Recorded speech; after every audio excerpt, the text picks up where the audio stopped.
Terima kasih buat waktu yang diberikan dalam rangkaian pada perdana saat ini.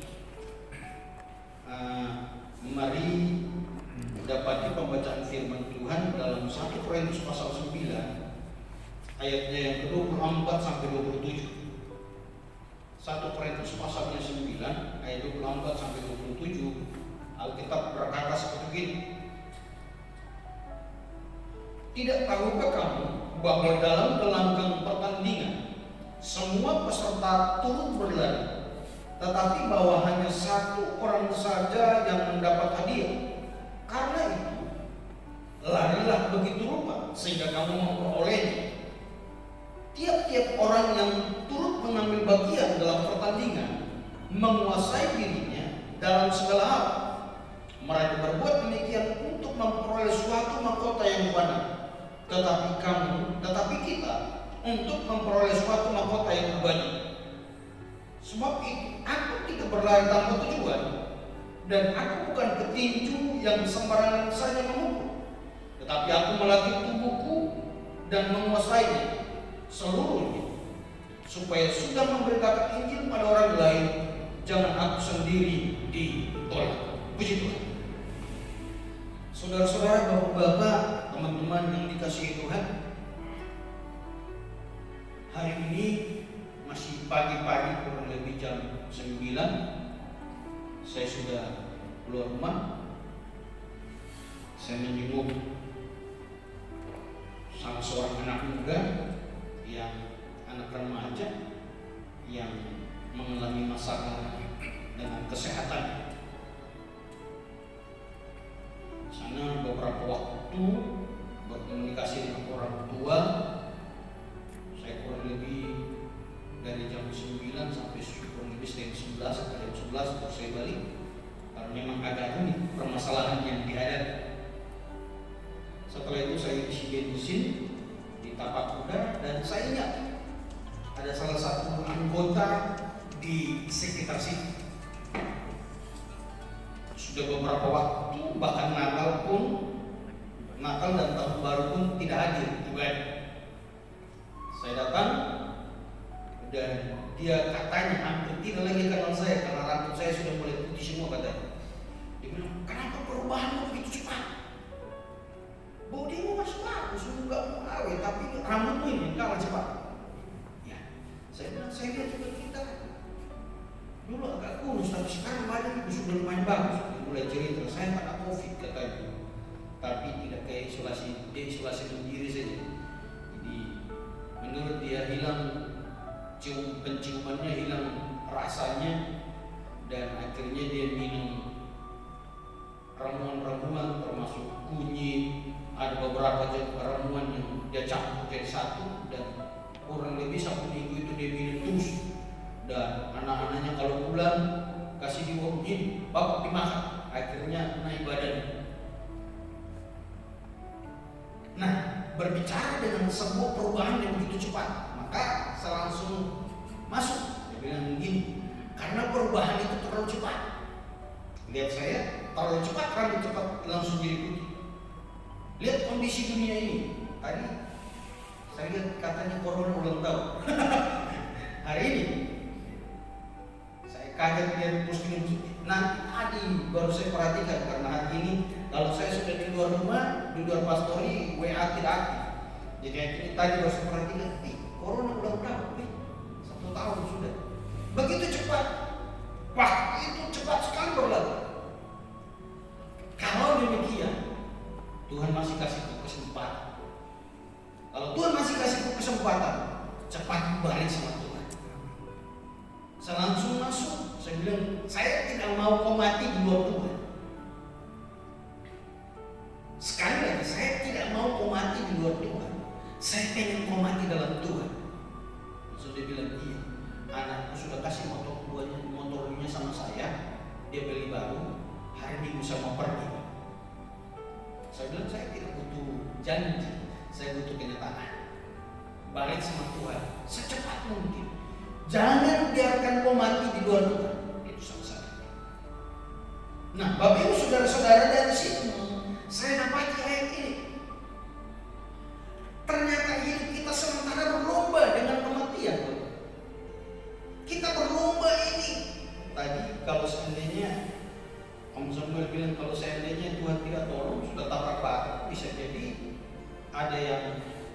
patah-patah barangkali, bahkan ada yang meninggal barangkali. Saya punya teman pendeta Agustinus Pabilang, gereja Kibai, malah waktu bulan Desember satu keluarga malah, suami istri, anak 2, tambah lagi bawa pemuda 1, kecelakaan. Hari ini Pak Agustinus Pabilang tidak boleh berdiri dalam jangka waktu 6 bulan karena kaki patah.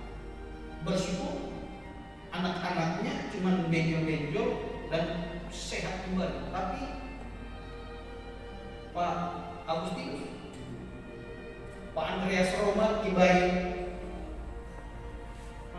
lepo-lepo, malah juga kecelakaan. Sama-sama Ibu Tirsa, istri dari Pak Yohanes Pabilang, ini Agustinus Pabilang.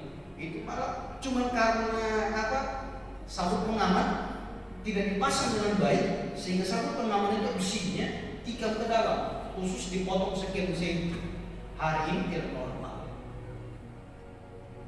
Sepertinya waktu itu singkat sekali. Kita baru lahir sudah tua, kita baru kerja sudah pensiun.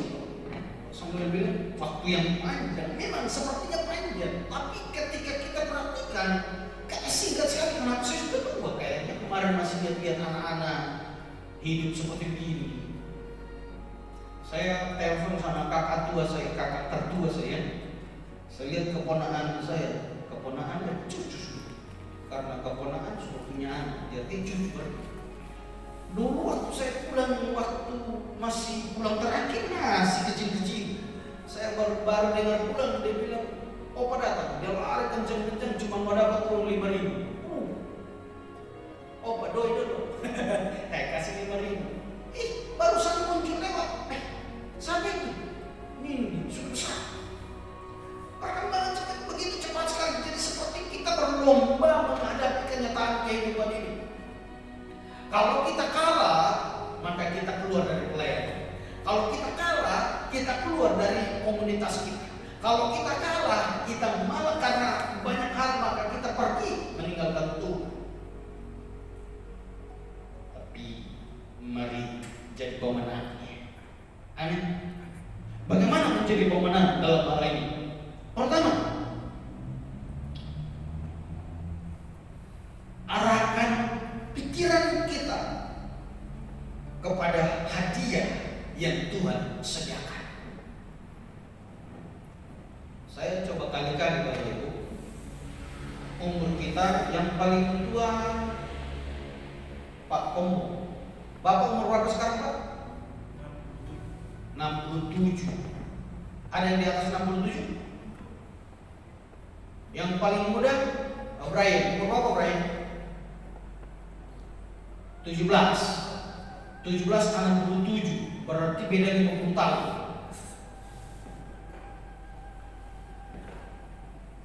Kita hidup di dunia ini, Alkitab bilang 70.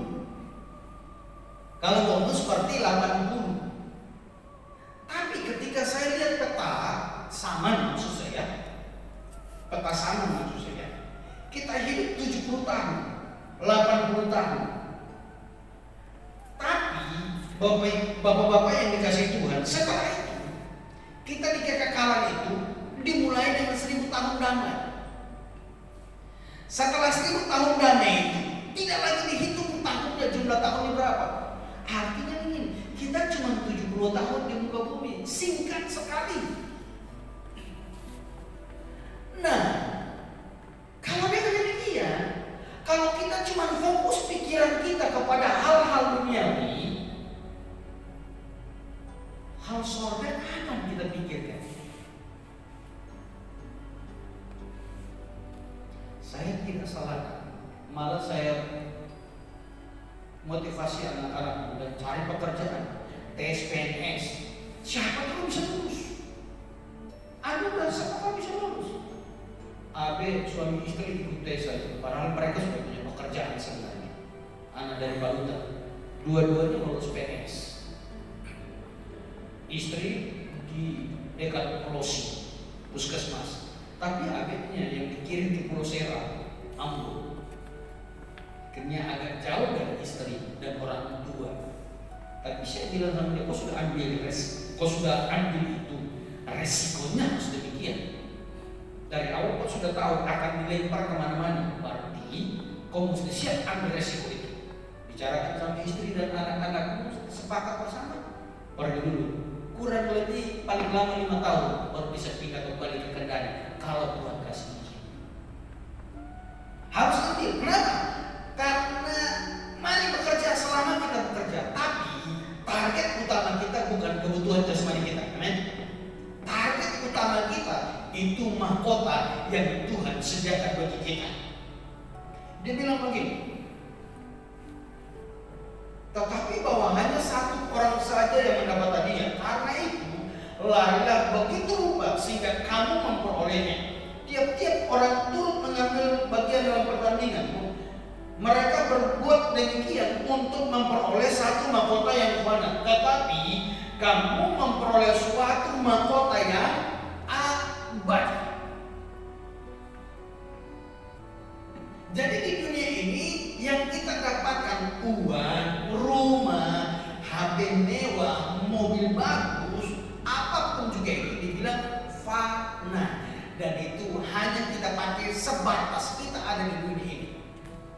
Tapi setelah itu kita akan mendapat sesuatu mahkota yang sangat-sangat kekal. 70 tahun, 80 tahun ini, mari kita kerjakan untuk sesuatu yang kekal. Fokus kita jangan hanya 70 tahun, 80 tahun, tetapi fokus kita kepada kekekalan yang ada di depan kita. Kalau kita fokus kepada kekekalan, maka kita menjadi orang-orang yang menang dalam hal kerohanian kita. Saya ikuti beberapa video-video, nonton beberapa video tentang Yahya Baloni, yang lain-lain. Akhirnya saya juga ikuti Denny Siregar, Abu Janda, dan juga Ade Armando.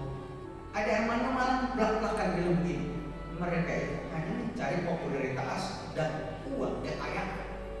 Maka buktinya mereka setiap kali tampil, saya itu lebih kaya dari mereka.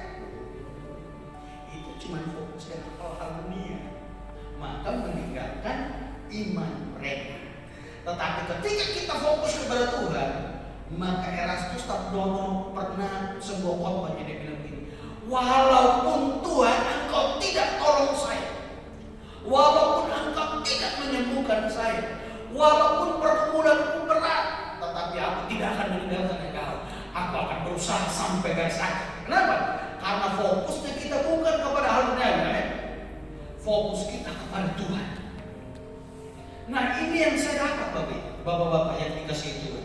Jangan sampai kita cuma fokus kepada hal duniawi dan akhirnya kita kecewa, kita sakit hati, kita emosi, kita punya motivasi yang salah dan membuat kita mundur dalam pelayanan. Sebenarnya kita ada dalam pelayanan, tetapi kita tidak ada dalam pelayanan itu sesungguhnya.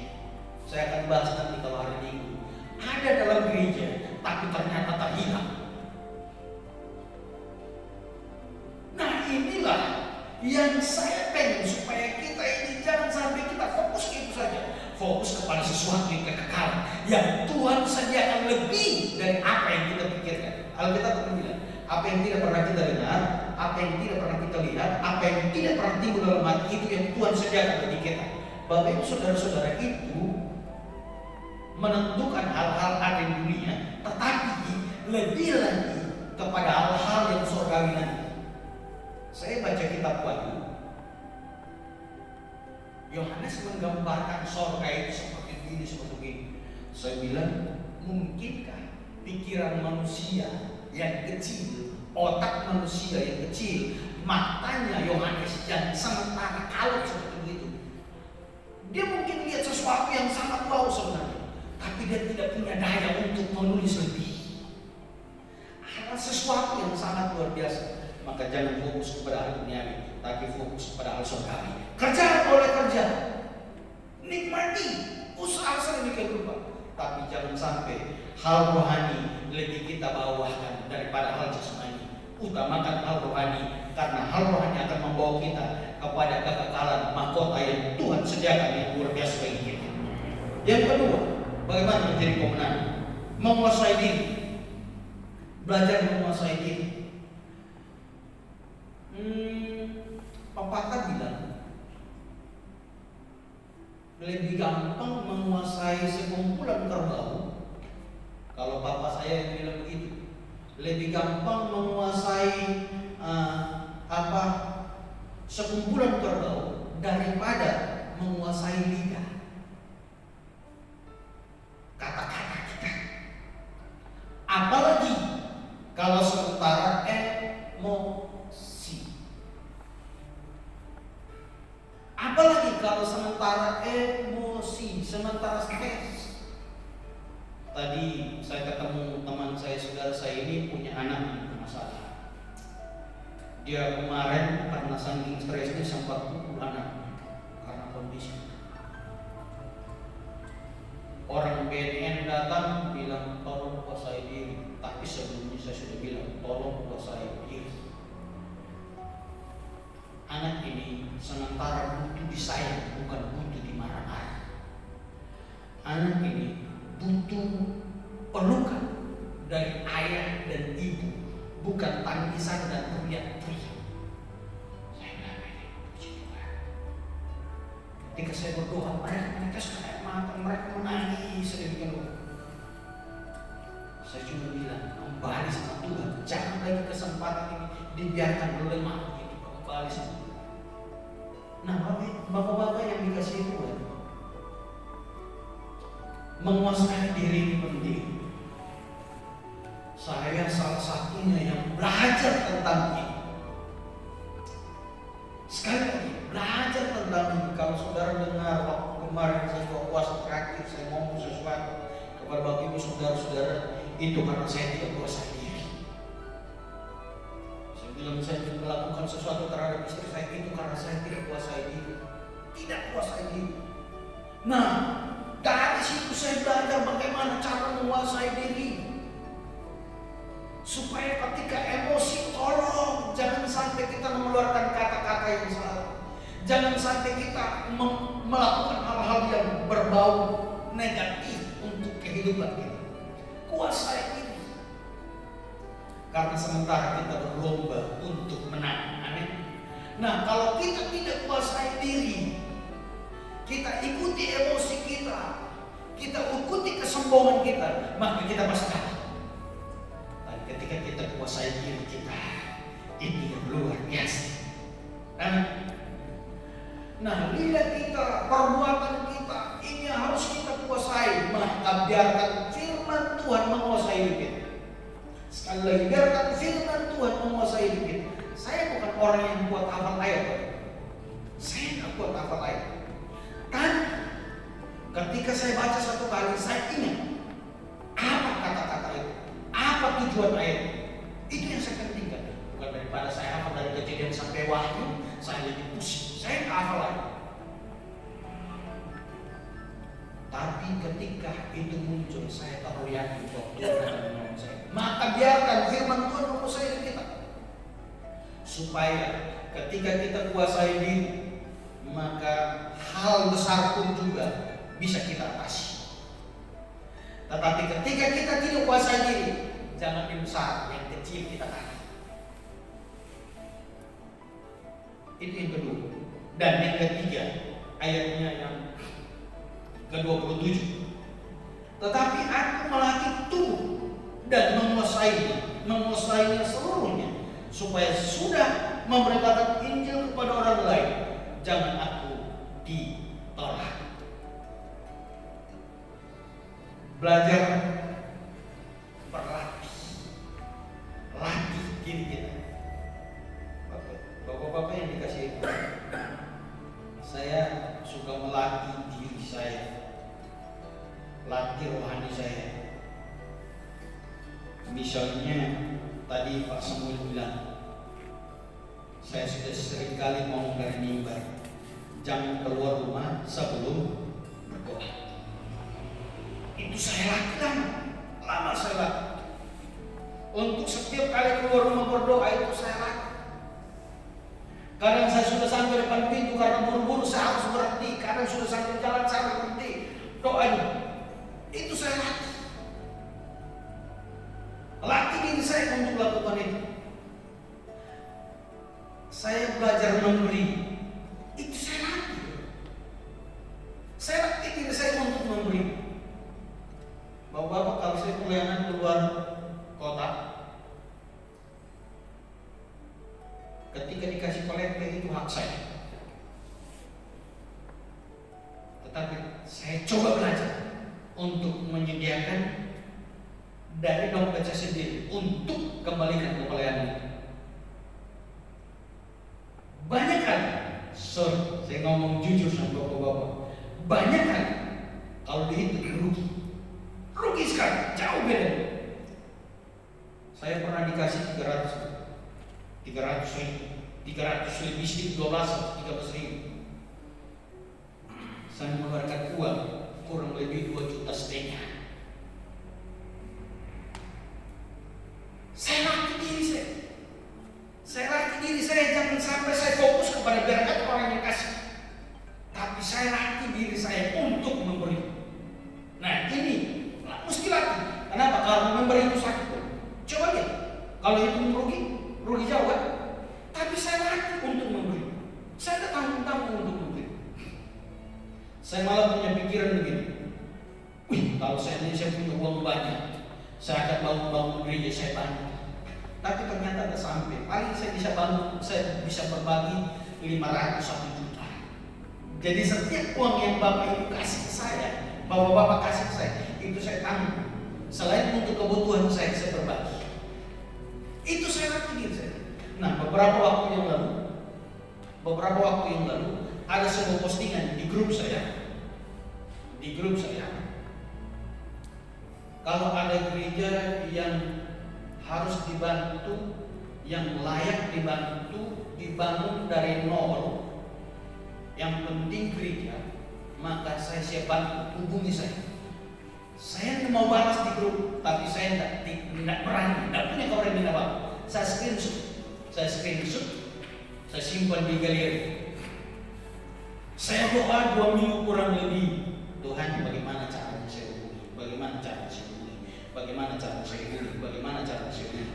Beberapa kemarin hari Kamis, hari Selasa, setelah bangun saya duduk di depan, setelah sarapan saya duduk di depan televisi, saya sambil perhatikan apa saya ingat galeri, saya buka-buka, oh ternyata saya coba connect, Tuhan nggak salah ya. Saya komunikasi dengan orang ini. Setelah komunikasi lama, dia bilang, oke, tolong kirim foto gerejanya dan kasih lihat sertifikatnya. Kalau bisa ada izin membangunnya. Saya telepon saya bisa, karena saya sudah komunikasi dengan orang ini. Baru saya telepon hamba Tuhan ini. Saya telepon dia tidak datang. 4 kali telepon dia tidak. Saya bisa. Nanti saya bilang bohong, nanti saya bilang begini, nanti saya bilang. Saya mulai membayangkan begitu. Saya coba latih diri saya, dan akhirnya singkat cerita, dia kirim foto gerejanya di bagian atas, di bagian kapal ini belum selesai, kelilingnya belum di plester, sebelah kirinya itu masih bolong, lantainya belum apa. Teman ini saya pernah sama Pak Samuel dan istri saya pernah pelayanan di situ. Teman saya ini 1 tahun lalu ditinggal suaminya, dia tinggal sendiri, anak saya. Nah, akhirnya ini bapak ini bilang, oke, tolong hari kalau bisa besok saya ketemu ibu itu. Kalau bisa besok saya ketemu. Saya telepon lagi, dia tidak angkat lagi. Nanti jam 3 jam 4 baru diangkat. Dia bilang saya lagi begini. Oke, bisa tidak hari ini datang ke Kendari atau besok pagi paling lambat?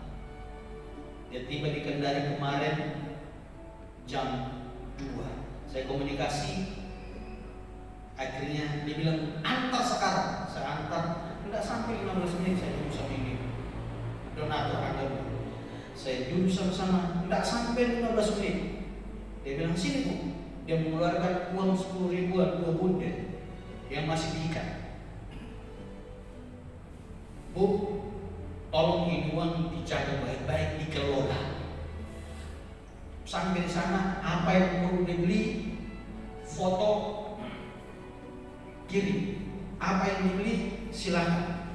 Dan kita usahakan sampai selesai. Saya langsung tenang, saya diam. Saya kemarin sampai bilang sama dia, tadi dia pulang ke sekolah. Saya bilang saya seperti orang yang bermimpi. Saya mungkin tidak bisa. Kenapa saya seperti begitu? Saya melatih diri saya tidak mengambil keuntungan. Sekali lagi saya melatih diri saya tidak mengambil keuntungan dalam segala sesuatu. Saya coba berbagi dengan orang. Kalau memang saya tidak bisa bagi uang saya yang saya punya, saya berbagi dengan cara lain. Dan itu cara Tuhan untuk menolong orang. Nah, mari latih diri kita. Kita punya kelemahan. Tahu nggak kelemahan kita? Saya terlalu yakin kita tahu. Kalau sudah tidak tahu kelemahan, berarti itu orang sempurna. Dan jujur, tidak ada orang sempurna. Berarti itu orang yang paling sombong. Dia punya kelemahan, tapi dia bukan anggap itu kelemahan. Nah, untuk menyelesaikan kelemahan-kelemahan kita, kita mesti latih diri kita. Oke? Latih diri kita setiap hari, latih. Kurang ini, latih lagi. Karena Rasul Paulus bilang begini, supaya sesudah memberitakan Injil kepada orang lain, jangan aku sendiri ditolak. Mau enggak kita majelis gereja, kita pelayan di altar, kita pengkhotbah, kita ibadah, tetapi ketika kita datang, karena kita tidak latih diri kita untuk melakukan kehendak Tuhan,